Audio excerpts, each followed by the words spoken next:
So today our topic is requirement analysis and specification. We all know that requirement analysis and specification is the second phase of the SDLC model. So what is requirement analysis and specification? That is, what is the requirements? These are three phases, as we have already discussed. That first one is requirement gathering, second one is requirement analysis, and third one is requirement specification.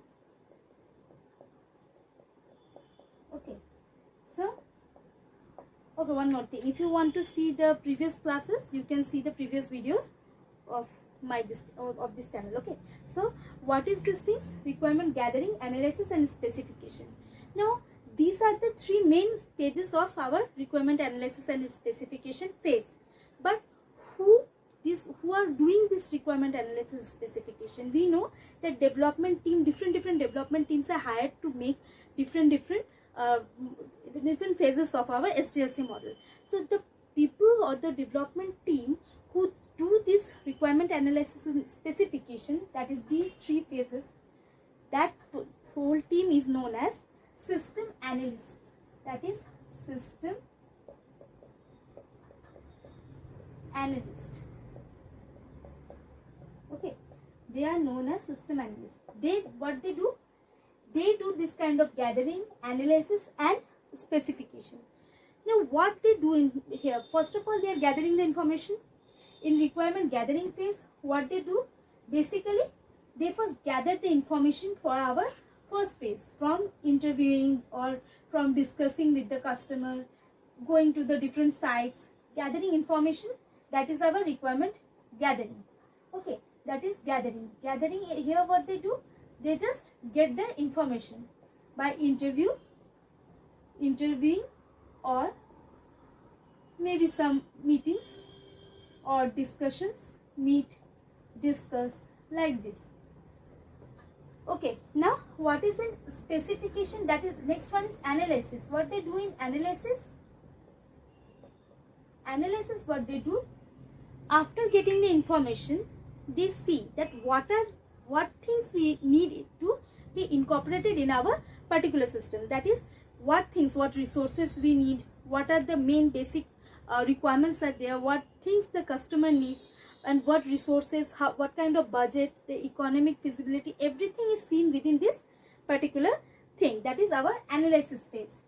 Then after that, that is our specification phase, requirement specification. Okay, mainly what happens in these two phases, gathering is okay. Then what happens in analysis? One more thing, what the system analysts do, what they do, they remove all the inconsistencies. That is inconsistencies. Okay, the irregularities,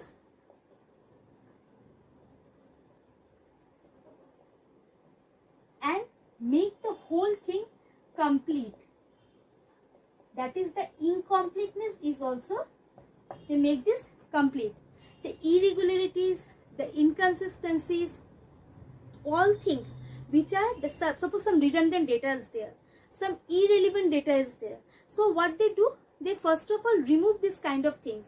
Maybe suppose you are giving the requirement as a customer. When you are giving the requirement, you are not a technical person. You are not so technical that you are giving the whole things like this thing, this, that thing. You are just giving the requirement as according to you. But what a technical team they will do, they will just remove all the ambiguities. That these things are needed for our technical requirement, and these are irrelevant. That is, it is not needed for this particular time. What resources, what kind of resources are needed for that one? Our budget, everything that is been specified with the help of this particular whatever things are there. After removing these things, they are getting that one. Okay, so these kind of things are removed in this analysis phase. Whatever they are analyzing, they are removing all these things. How they will remove these things? They will remove this by further discussions. Suppose they are finding some irregularities, but they cannot remove it at first sight. They will be again having some discussion with the customer, further discussion. With that further discussion, what they will do, they will remove those things. Now a fresh and a particular things what are needed, that is with the team. Now what they will do the specification. What is that specification? What we will do that time? Here they will make a SRS document. This is the main thing which is done in this requirement analysis and specification phase. Okay, now what is this SRS document? These are all the requirements which you have gathered and the fresh requirement after removing everything, whatever you have got, that thing is written in this SRS document. This is the main backbone of your project. By seeing this project, not only your development team, your maintenance team, your designing team, every person will be just going through this SRS document. So this is the basic work what the specification team, that is the requirement specification team, your system analyst will do. That is SRS. What is this one? Software requirement specification. Okay, now what is within this SRS documents? SRS document, what they do here, they just make here three things, mainly three basic things are noted here. What are those things? First one is functional requirement. What are the functional requirement of your system? Second one, non-functional requirement. Non-functional requirement.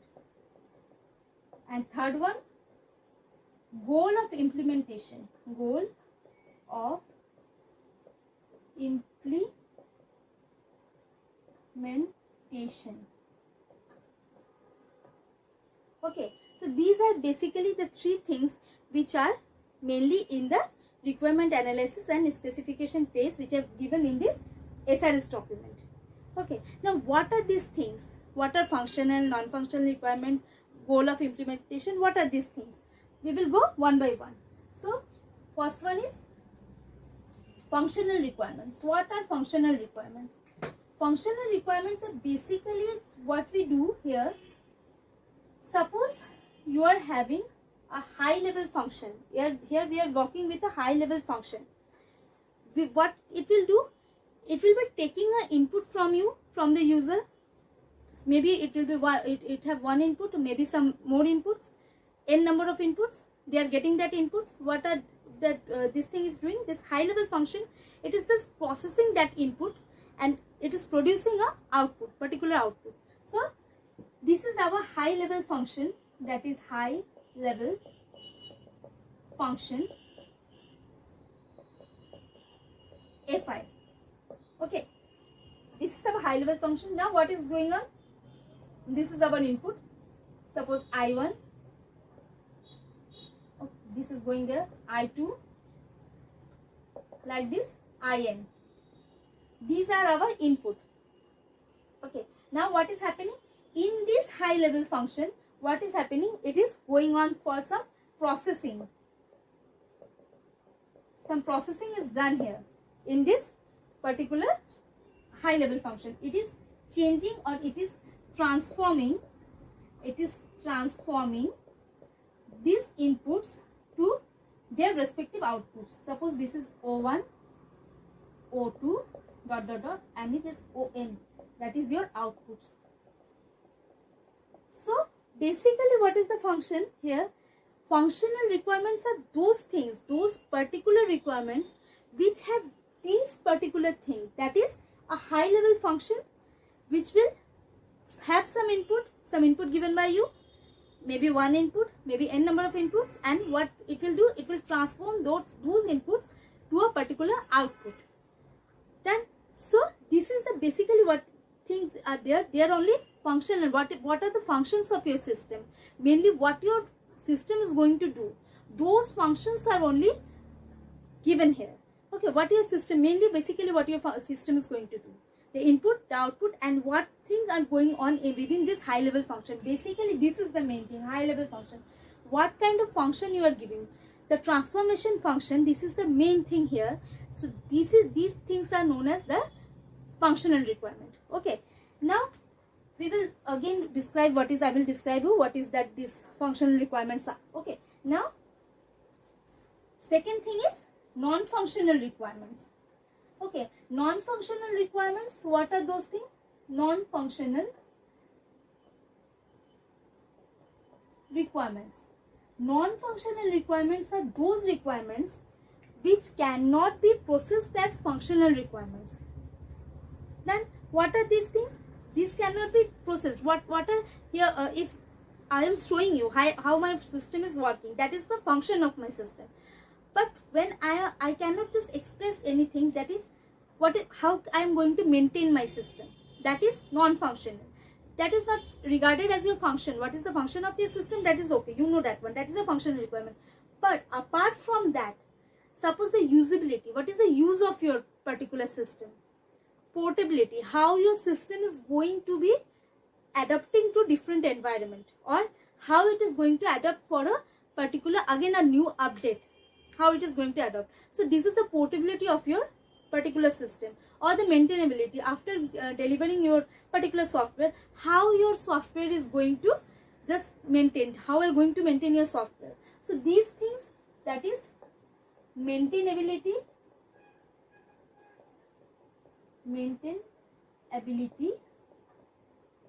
okay. Second one is usability,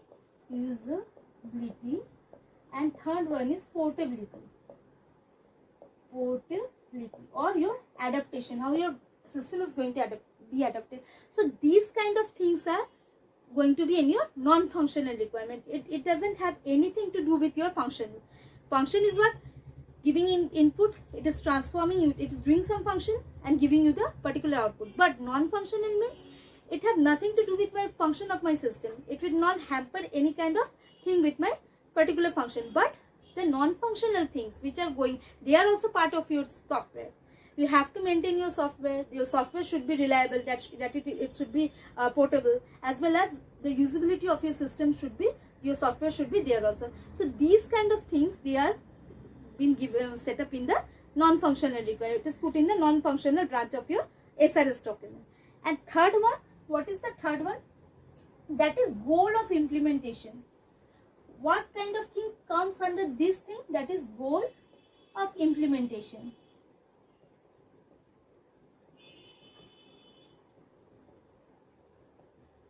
Okay, in goal of implementation, what kind of thing comes? Here, those things are, those requirements are given here under this goal of implementation, which are not needed instantly. That is, in this time, immediately this requirement is not needed. Okay, then what kind of things are there? What things can be here? Reusability. Suppose reusability, if your system is going to be reused, suppose your code is going to be reused, or suppose maybe modification, some kind of modification is done to your system.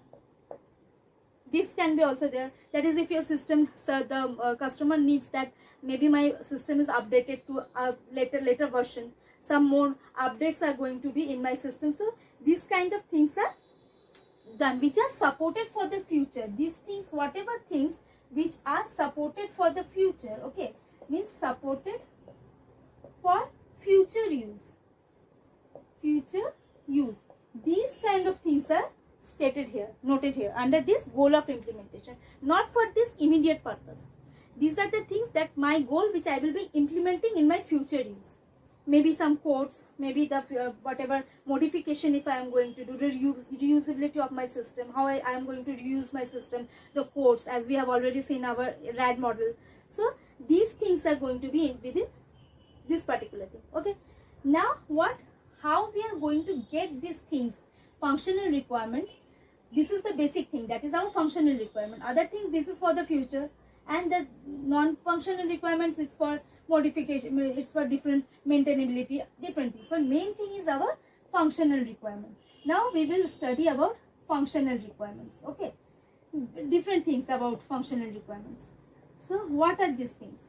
First of all, the question comes that how we are getting these functional requirements. So mainly what happens, these functional requirements are identified from some conceptual manner that suppose some documents, some informal documents are there by which you have taken the interview, you have different documents, some informal documents which will give you idea of different requirements. Okay, you can get those requirements from your informal documents. Then second, different customers have different uses. That is, different customers, they will have different uses. Maybe your software have the same work, but different customers have different uses. Suppose you have a library management system. So the person who is doing work with your, basically they are doing work with your accounts department. So what kind of fine you are giving, the books which are returned at time or which are not returned, fine management, or if you are paying anything, you are taking any book, you are paying anything, or the salaries of the different library persons, everything. These particular things are within the account department. Second thing, someone is dealing with the student department also, that what kind of book they are taking, what book they are returning, this data, particular student data, how they are taking on, when they are taking the membership, when they are cancelling the membership, everything is within that one. And third thing is somebody is dealing with the book details also. So different users, as we can see, different users have different scenarios. So you have to see those particular things, that my software is library management system, it is doing the same work, that is, it's dealing with the books only, but different customers, your different people, they will have different perspectives, but what thing they want from your particular software. So by these things, what you are getting these functional requirements, how my system is going to function. So for different purpose, different user. And third thing which you have to see, that is some meaningful work. You have to see that your system should do some meaningful work for your user. That is the main thing. That I have made the system, I have made the software, but I have to see that thing, that whatever my system is, whatever my software is, it will do some meaningful work for the particular customer who is coming in front of me. So basically these things are the things which the development team keeps in mind when they are dealing with the functional requirement. From these things they get this functional requirement. Whatever they do, they just remove those ambiguities, everything, and they just put this up under the functional requirement phase. Okay, now what we have to see what is the functional requirement, what kind of thing. We have already seen that how processing is done. Now let's take the example of first example, that is your library management system. Okay, library management system. Here we will see how our functional requirement works. Then first of all, what thing we have seen? We have seen about the high level function. This is our high level function. Here F1 is our high level function, as we have already seen. So in this case, what will be F1? Suppose I am searching a book, that book I am writing some author's name, I am finding it with some author's name. So this is my high level function. Okay, that is what is, I am searching a book with a author's name, particular author's name. Now what will be my input? Input will be, I will ask for this thing, that is input. Author's name is what? This is my function. Then takes the author's name. Here it will take the input as author's name. I will give the author's name or the subject, whatever. This is my function. This is working. This is processing. Processing is also this thing. What they will do, this function will change this author's name to output. How I will get my particular output? Output is what? My required book. How I will get this required book? This will process my author's name to what? To that particular book. First thing, the name of the book or the location of the book, that is, and other details of my book. So these things when are processed, I will get my particular output. Done. So this is the high level function. What is going on here? I am giving the input as my author's name. So this is my input which is going there as my author's name. Then what is happening? My high level function is doing a processing. What processing? It is changing that author's name to three things: name of the book, location where the book is kept, or rack number what is there, and third, the details. What are the details of that book? What is the number of serial number of that book? Everything, different things which are given at the time of searching any book. These things will do what? Give me the required output. That is, required output is that what book I need. That thing. So this is what is happening within this F1 function. So we can see how this processing is going on. This processing is our high level processing, high level function. So this is a functional requirement. What is functional requirement? How your input, that is simple author's name you are giving. I need the book of this author. But this processing is your thing. That will be your function of your software. What it will do? It will process the whole author's name to different location, details, everything of the book and give you the required book. That means what? My software is okay. It is giving me the required result. So this is the thing.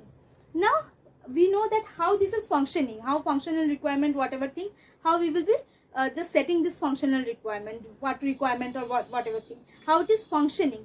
Now how we will put that one, how we'll write that one in our the main structured type, how we are going to write that one.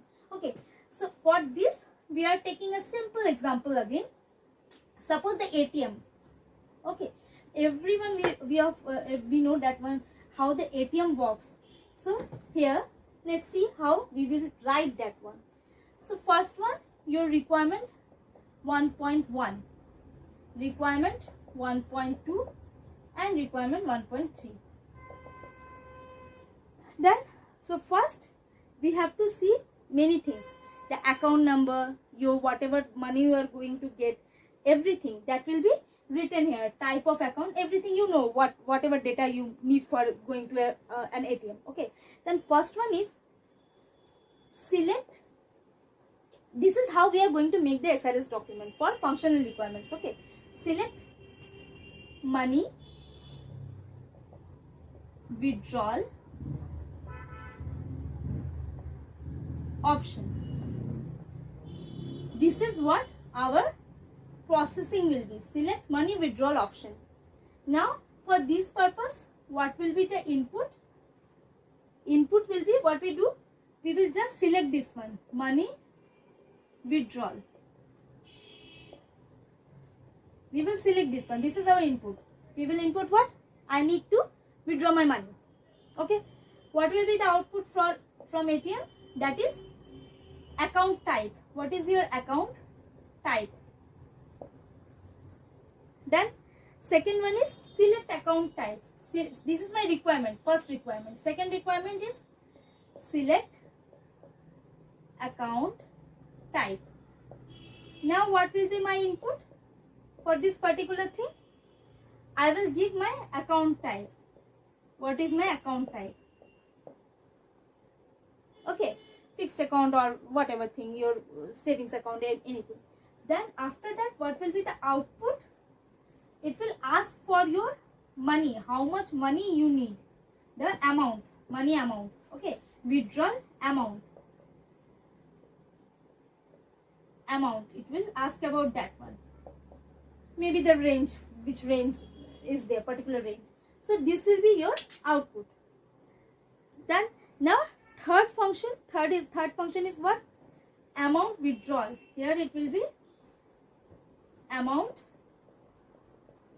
withdrawal. For this, what will be the input? Input will be the amount which you want to withdraw. You will give that amount. What will be the output? Output will be, it will give you the required amount as well as a slip, that is a receipt of the amount which have been taken by you. So this is the procedure how we write our requirement, functional requirement in our SRS document. What things are needed here? First of all, your requirement, you are just going to break your requirement one by one. First thing, that is my R1.1, that is my first requirement, that is selecting money withdrawal option. I am going to select my money withdrawal option. After that, input will be money withdrawal option that you are going to take. When you are going for this one, output will be from ATM. What output will come? It will process something. It will give your account type. What kind of account you have. Then second thing, select account type. My requirement is now I have to select the account type. I will give my account type in input. It will process and ask for again third thing, that is your withdrawal amount. What kind of amount you want? The range, whatever range is there, if any range is fixed there. Third requirement, amount withdrawal. Now I have to withdraw my amount. What is there? Input is amount and output is your amount is given to you by the ATM and a receipt is given to you by the ATM. So this is whole thing, how we write the functional requirement. This is the procedure how we write the functional requirement in our SRS document. These step-by-step processes are written. In library management system also, whatever we have seen about the book, different books, the author name, how the book is, what we are giving the author name, then it is taking the author name, then it is giving you the details of the book. By the details of the book, you are going to search the book, and when you are getting the book, then again what will happen? You will have the book as well as the particular receipt that this so and so day you have to return the book. Then your membership number, everything. So these kind of things are written in your functional requirement. You need the requirement, whatever requirement, the input, output, and these things are needed, and this is what the requirement is. This requirement is going to be processed in your high level function. How you are going to know that what will be my FI? This will be my particular FI that is going to be processed. Okay, this will process money withdrawal, this thing is going to process, that will process you this particular output. That okay, I have got this input for this particular. So this is the basic thing. Now when I have written my SRS document and non-functional requirement, you know that how you are going to maintain your system, whatever things are you are going to get, so step by step you are going to write that one. Main thing is the writing of this functional requirement is the main thing which we are going to do here. But non-functional requirement, goals of implementation is also step by step you can write. Now the main thing again it is the what are the characteristics of a good SRS document. Main characteristics of our SRS document. Good SRS document. Okay, good SRS. What would be the characteristics? Why we have some good, for a good SRS document, we have to see that these characters should be implemented there, so that I have already told you that your SRS document is not for only a written document. It is going to be a further document for those who are going to develop your particular software, because this is the second phase. Now designing phase, coding phase, testing phase, and your maintenance phase is there. So every phase they will need this particular document to know the basic requirement of your customer. In a spiral model or RAD model, everywhere we have seen that the customer interaction is very necessary there. Okay, so when your customer requirement is necessary, your interaction is necessary, obviously your customer requirements is also necessary. So this SRS is main there. Now first one is, my SRS should be concise. Okay, that is, my SRS should not be so huge. It should be basic. It had the basic data, and it should have some data like that my whatever data is there, everyone can easily understand that one. It should be concise, very very nicely written. Okay, not in a very typical language. It should be in a concise language that so that everybody can easily understand your particular SRS document. Okay, second one is, it should be structured. What is structure? Your SRS document should be not be unstructured. It should be structured, so that if further any implementation or any modification is done, this SRS is going to be the main specification document of your main backbone of your software. Now if suppose for further, if some updation is going to be implemented in your software, at that time this SRS is the main thing.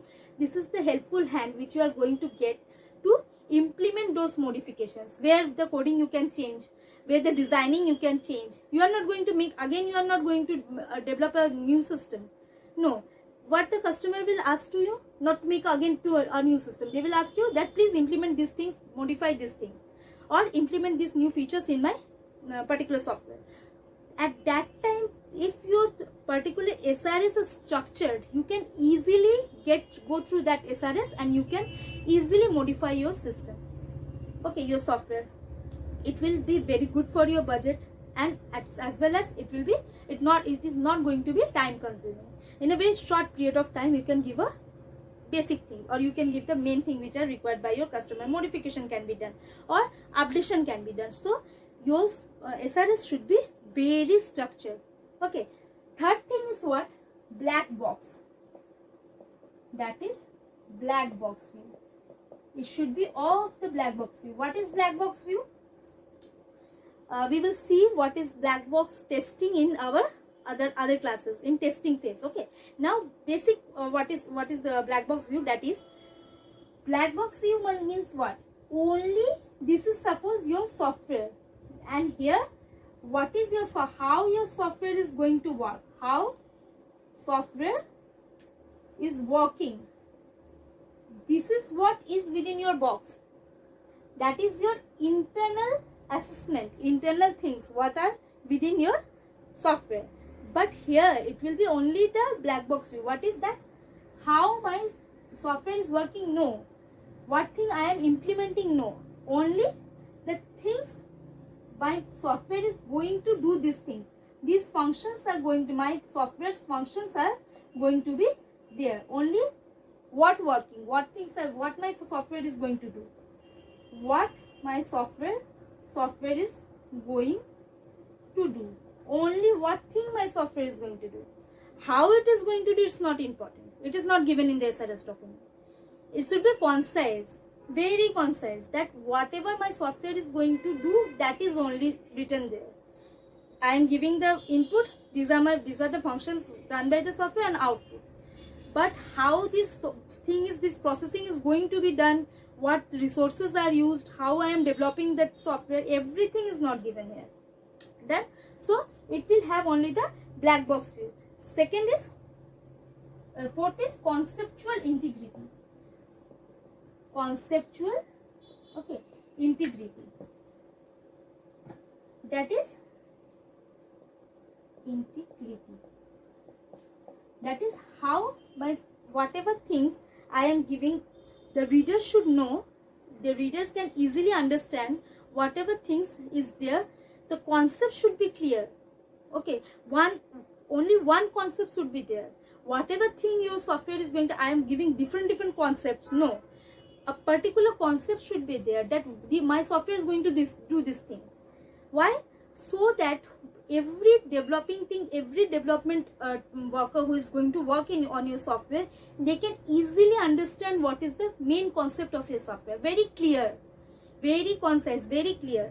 Because this SRS document is going to be given to every development people. Okay, so everyone can easily understand. Not every person is not equally intelligent, or they are not equally skilled.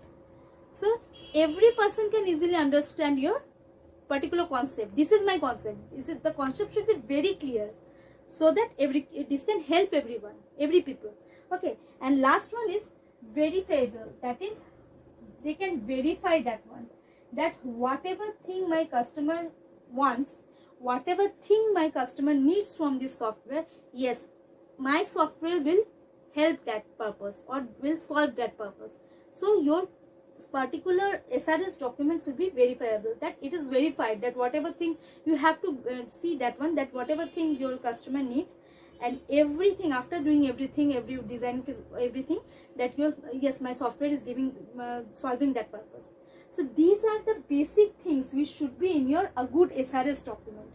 If these are there in your SRS document, then you know, yes, my SRS document is going to help the other development people, as well as who are going to, if further modification is done, at that time also this will be sufficient for doing any kind of modification.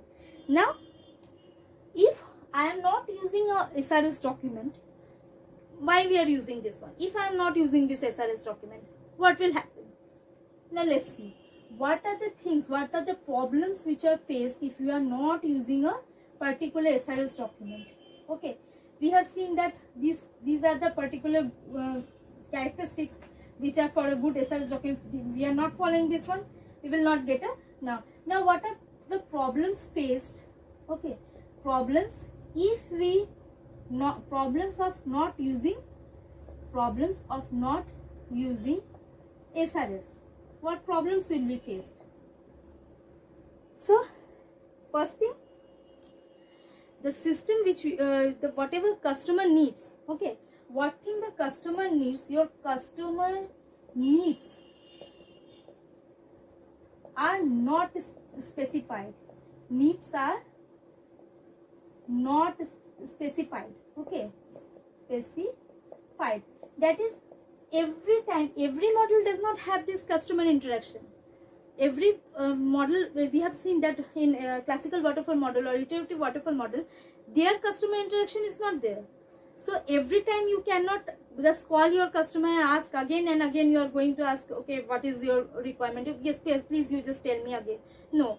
So if you have the SRS, then you can easily have the things that what my customer needs. You can easily go through that one and you can easily know that one, because the requirement analysis team is talking with the customer, they are having the discussion, everything. But it is not needed that all the team are not getting that customer interaction. So if the SRS is with them, they can easily, it is helpful that easily they can gather the information that what my customer basically needs. So this thing is main thing. Second, the developers, okay, the development team also needs to know, the development team needs to know that what are within. I have already told you that the different development teams, they also need a particular documents for their further processing or development. For their purpose also you need a SRS document. Then because if in the designing phase they need to know, they have some confusion, they have some technical confusion, anything, so they also need that SRS document. Okay, so the different development teams also need this document. If they are not having this document, then they will face some problems regarding the basic, that is the functional, non-functional requirement, goals of implementation. They will obviously they need that one. And third one is your maintenance team. Okay, maintenance team, they also need this one. That is, after your system have been developed, when I have already told you that they are going to maintain your system. If any error comes, any fault, or maybe some updation, maybe some modification, if this kind of things are going to happen in the future, then at that time, for a very specific purpose, they are going to need this SRS document. If they have this document, then they can easily see, achha, these things are there and we can easily do this one. Okay, we can correct this one. We can correct the failure. If failure is there, we can correct that one. If error are there, we can correct that one. If we want some modification, we can easily modify. Or if we want to update updation, that is our next level or next version, whatever, we can easily update that one. That is usability, adaptability, reusability of your codes. Everything can be easily done without a time consuming manner. Okay, in a very instant time you can get this all things. So basically why we need this SRS document, that is, it should be very concise and it have all the requirements of your customer. When your customer, whatever the customer needs, it is documented and it is written in a structured manner, then not only the starting that is the requirement analyst, that is system analyst, but all the other development teams as well as the maintenance team, they are having a helping hand with them, so that they can easily get the main features which are going to be implemented in the system. And last, we will get a good system. We will get a reliable system and a efficient system as according to the need of your customers. Okay, done. So these are the basic things which we are going through. Now in next class we will see some new topics. Okay, so if you like my channel, you can like and subscribe my channel. And if you have any queries regarding this topic or regarding any technical topic of CSIT, of course, so if you have any queries, then you can easily write that to your comment section. Okay, I will answer your questions. Bye. Thank you.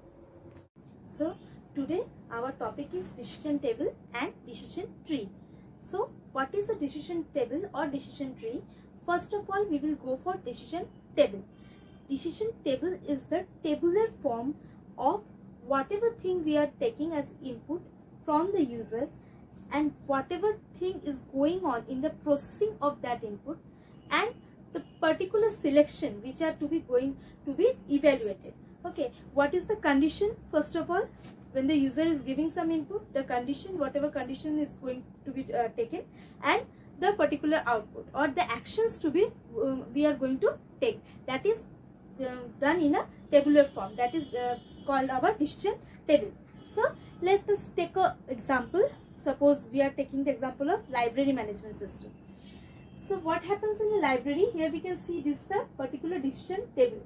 First of all, what we have to know is, in this particular table we can see the upper rows, that is the conditions. These are the conditions.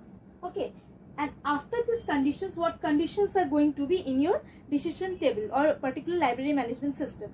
After that, what is there? That is the actions, the particular actions which the corresponding after taking the corresponding conditions, what should be the actions which are going to be taken for that when the particular condition is evaluated. So these are the actions which we will be taking when some particular condition is chosen. Okay, and the next thing, these particular things are how whatever thing we will be choosing, this thing is reflected here, and these conditions, when they are true, we are going to execute some particular actions. These are the reflection of that one. Okay, so first of all, what thing are the conditions here? First of all, the condition is if a valid selection is made. Mainly when the user is giving an output, suppose an input, whatever input he is giving. So first thing what will be checked is whether the particular selection, whatever is done, yes or no, whether it is valid or invalid. Anything when it is he is choosing. So what will happen here? Here it is seen that no, yes, yes. What is this no, yes, yes? Here after choosing this condition, valid selection, whether the selection is valid, what will we see? The action, particular action. What will be the action there? What action? Suppose display error message. If the particular selection is valid, no, then what will happen? They will give an error message. This will be selected. This is our actions, particular actions. These are the conditions and this will be the particular action. So when we are taking some selection, that is if the selection is not valid, that is no, then for this particular selection, what will be our action? Display an error message. Others are not selected. This is selected since if the particular selection is not valid, then no, only error message will be seen. No other things will be done. No other actions will be taken. So this is our first thing. But if in such a condition where the valid selection is yes, suppose if my valid selection is yes, it means whatever I have selected, that is valid. Then what will happen? There are again three things. What is that?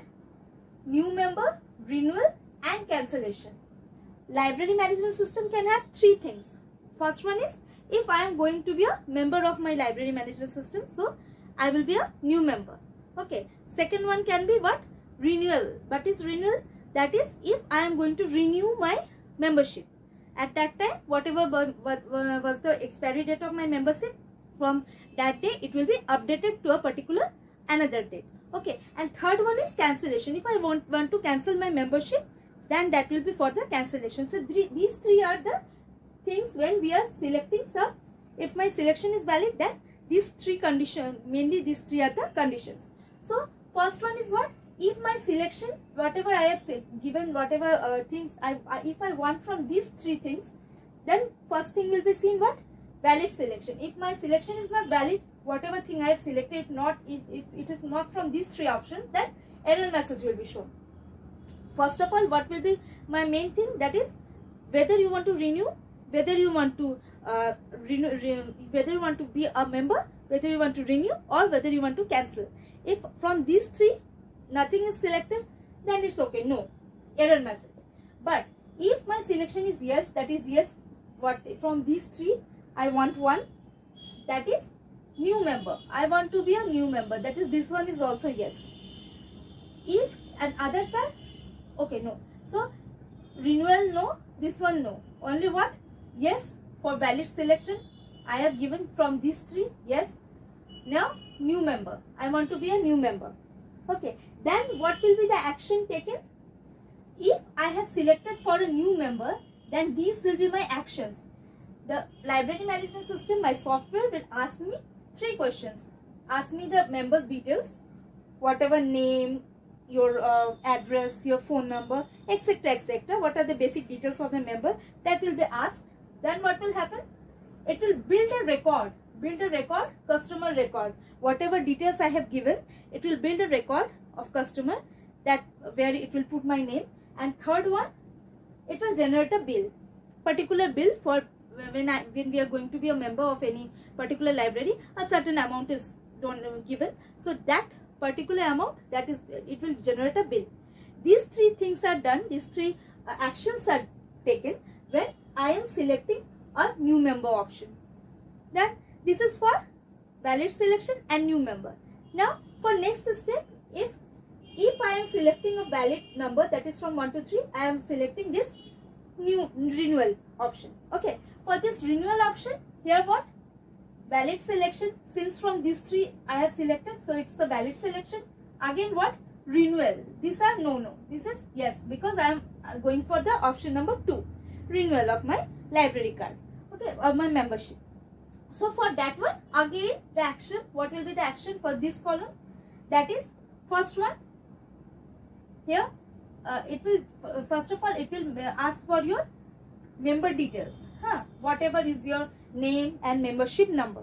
Since whatever name is there for you and the membership number, since you are a member, that's why you want a renewal, so it will ask for your name as well as of your membership number. Okay, then what will it ask for? It will update your, when you are giving your membership number and your name, it will update your expiry date.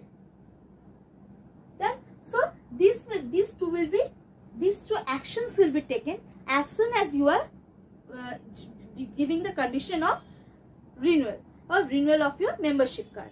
So this will be the particular action. So again what we see here, whenever these columns are fulfilled as according to your conditions and your actions. Again in third number, what we are saying, for valid selection from these 3, that is yes. Then which one I am taking now? Cancellation of my library membership.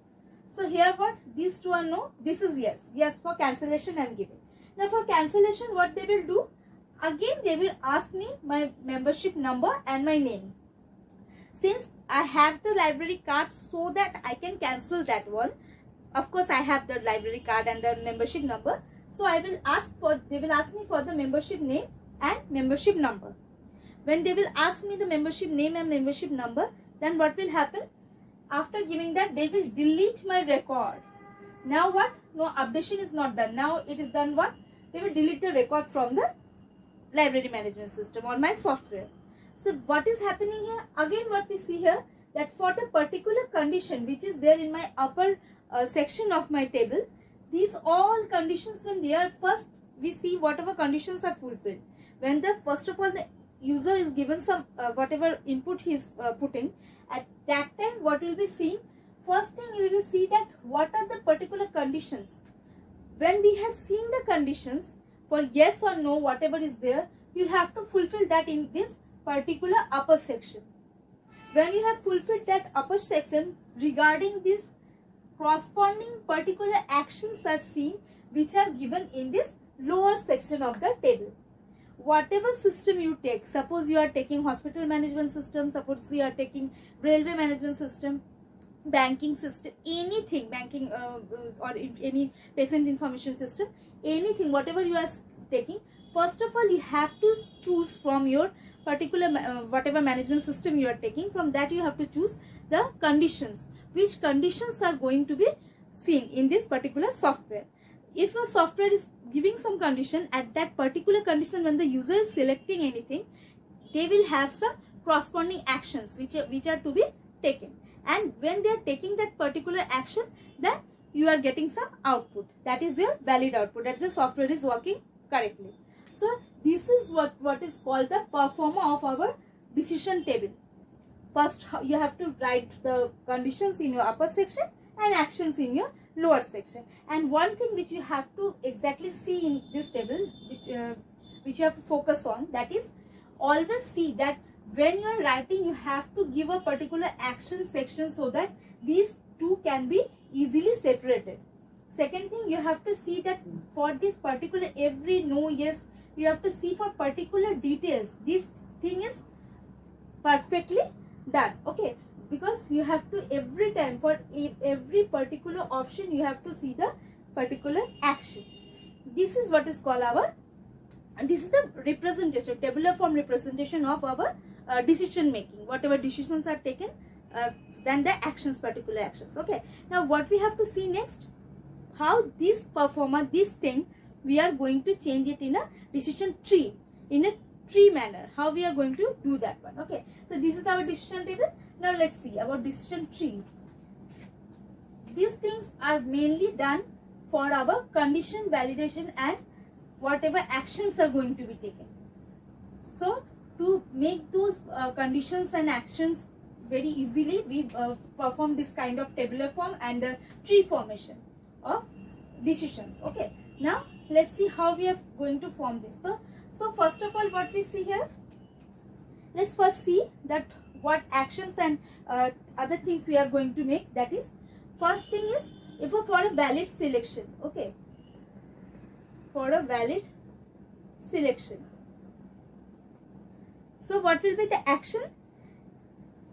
First one will be your new member. Valid selection will be from 1, 2, 3, that is new member, renewal or your cancellation. Okay, so for new member, what will be the, first of all, the condition will be what? Condition and action. New member, what condition will be there? They will ask you for your particular name, address, phone number, etc., etc., your basic details. Then action will be what? They will give you a membership number and update, they will make a record. Okay, they will make a particular record and they will generate a bill. This will be the actions. Second one, what? If for renewal of membership, what will be the condition? Again the condition will be, they will ask me for my name and my membership number. Okay, then what will be the particular action? Action will be, they will update my details. And for third one will be our cancellation. For cancellation, what will be the condition? Again that thing, name and membership number. What will be the action? They will delete my name from the register. So this is what the thing which we have to perform in a tree manner. Okay, so how we are going to perform this in a tree manner? Let's see first. First, what? The user is going to give his output. Okay, output in he is going to give that one. Then what thing will happen? Then we have to see for a valid selection. First of all, let's see. User action. User will be taking some action. That will be here valid selection. What is going to be the user's valid selection? First one will be yes and other one will be no. So if he is selecting yes, then what will happen? There can be three conditions. What three conditions? This is our first condition, this will be our second condition, and this will be our third condition. And if no, then again one condition. Then first one, what we have to see, if my user is giving a valid selection, that is yes or no. yes, he is giving me a valid selection. What is my first selection? What is that? For a new member. New member. This is my first valid selection. For that selection, what will be my particular action? Action will be asking me for my name, address, etc., etc. They will ask these details. Then what will happen? They will give me a membership number. And what? Means they will make my record. Okay, they will make my record. And then what will happen? They will generate a bill. Generate a bill of whatever I have, whatever fees I am paying. Okay. Now what will happen? Again, if renewal is there, this is my, for my particular this section, new member section. Then, so what we are doing here, first of all, whatever input is given, then valid selection, yes or no. If yes, then what conditions are going to, what actions are going to be taken, and if no, then what actions are going to be taken. Okay, then what is the name, this will be asked to me, and membership number, bill details, everything will be generated. Then what will be the next condition? That is my renewal condition. If I am going for renewal, then what will they do? They will ask me, what they will ask me? They will ask me my membership name, means my name, and my membership number. These two things. Then when I am giving them these two things, what they will do? They will update my data or update my details there. Expiry date. Okay. Expiry date. They will update the expiry date. And what will they do?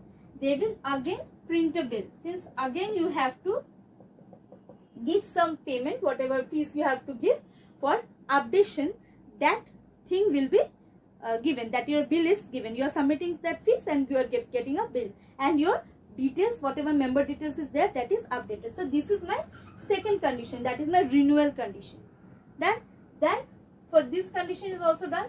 Then my third thing, that is cancellation. Cancellation. For cancellation, again what will be my actions? First of all, again they will ask me my name and membership number. Okay, again same thing. So now what we will do? They will just delete the record of my name from the whatever software is there, from the database. Okay. One more thing, what they can do, if any fines are there for you, then they will generate a bill, and if any money which they are going to give you back, then that will be given you, they will give you a check. Okay, these things will whatever happen after the cancellation. If for these are the conditions, if your selection is valid one, suppose your selection is from these three particular conditions, then your selection will be known as a valid selection.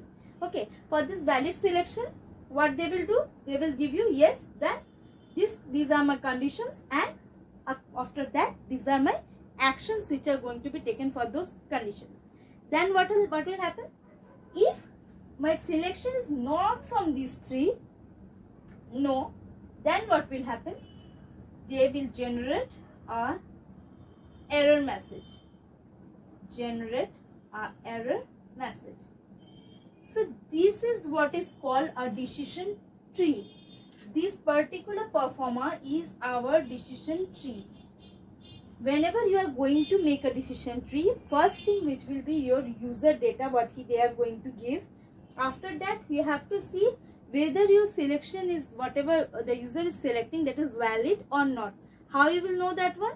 Valid means you are having some data, that is you are having some statements what are going to be here, that is these are my conditions which I have to see.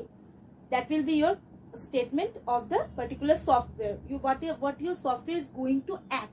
Okay, these are my conditions which are fulfilled by my software, and if these conditions are selected, then my software will take these particular actions for all these conditions. So here first of all you have to give the user data, then valid selection. If yes, for yes you have to make a particular branch, these branches, and for no you have to make these particular branches. In a tree, what happens? What is a tree? It's a graphic representation of the processing logic. What was that? That was the tabular representation of our processing logic. Okay, that was our decision table. Now this is what? This is the graphical representation of our particular processing logic. Whatever thing is going to be processed in our software. What is the processing? Some conditions are there and some actions are taken by us. So this is the whole process which are shown in a graphical representation. That is our graphical tree. Okay, decision tree. So in decision tree, what happens? Mainly ages are the conditions. Here if we see, these are the ages which gives us the conditions. Okay, these ages gives us the conditions. Whether here, if no, then general message, if cancellation, these are our conditions. Here we can see what are our conditions. This. So these are our conditions which are coming here. And for those conditions, those particular conditions, what will happen? These are our leaf nodes. These are our leaves of the tree. These are our particular actions which we are going to take. Okay. So in this particular thing, what we are seeing, conditions are new member. For new member, name, address they are asking. Then this is our action. Action is coming in. So this new member is our particular age, and this is our tree leaf that will be giving you the actions. Again, renewal is our condition, which is our age. This is our leaf, which is having the particular actions. Again, cancellation is our age, which is our condition. Again, for that leaf node, which is our action, particular action. And last, no. If no is there, then they will generate a error message. So this is what for invalid option. Here also we will write here invalid option. This is our condition and this will be our action. So what we see here, whenever you are taking some decisions, then you have to see the condition and the particular action which we are going to take. Okay, this is what is in the chapter of your decision tree and decision table. I think you have seen what is there and it is clear for you. If you have any kind of queries regarding this decision tree and table, and if you want to show me any other management system decision tree or table, you can easily ask me. Okay, feel free to ask any questions in your comment section, and if you have any kind of suggestions, you can give me that one also. In our next class, we will start a new topic which will be of this particular software engineering topic. Okay, so till that, bye.